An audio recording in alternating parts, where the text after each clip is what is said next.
No one ever thinks minivan is the answer when asked, what car is a group of automotive journalists most likely to jockey for? But it is. Give us a minivan, and we are instantly reminded of how much we love a practical machine. Our long-term Toyota Sienna did just that. It has been in all but constant motion since it arrived in late May, taking trips as the family schlepper de jour of the CD long-term fleet. If you didn't know, the Sienna is new for 2021, and while it doubled down on grille proportions that border on comical, the important news is the powertrain. All Siennas are hybrids.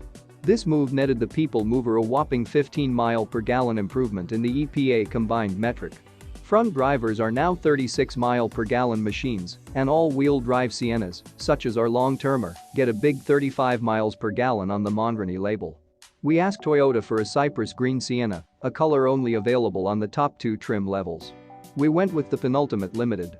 It costs less than $50,000 to start, but once we got the rear seat entertainment, $1,415, an AC power inverter, $300, a rearview mirror that can also display a video feed should your van be loaded to the gunnels, $200, a mini spare tire, $75, and $220 in all-weather floor mats, we ended up with a $51,885 machine. There are 8 passenger versions, but limiteds have only 7 seats, and those second-row captain's chairs are much more comfortable than the stow-and-go seats in a Chrysler. Unlike all-wheel drive Siennas of yore, the rear axle is directly driven by a motor. There's no driveshaft, just like in other all-wheel drive Toyota Lexus hybrids. Both front and all-wheel drive models produce the same 245 horsepower because the electric power is limited to what the hybrid battery can produce. Initial testing revealed a 7.6-second 60 mph time and a quarter-mile elapsed time of 15.7 seconds. That's about how it feels.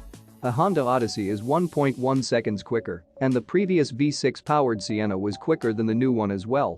At least that swap to hybrid pays off at the pump as we've averaged 32 miles per gallon so far. That's 39% better fuel economy than we saw with our long-term 2018 Odyssey.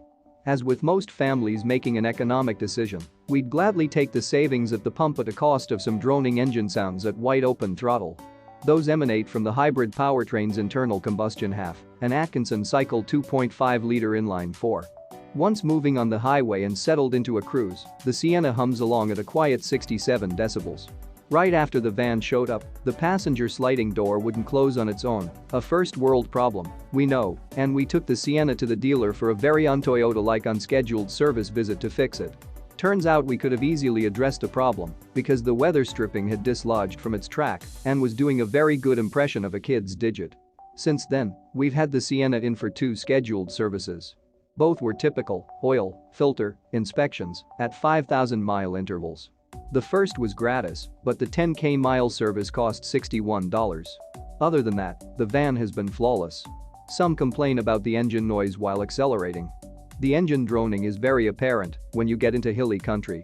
And the van is somewhat lacking in the driver-centric areas such as brake and steering feel. A stiff crosswind does make the Sienna drift, but that's true of most 7-passenger SUVs.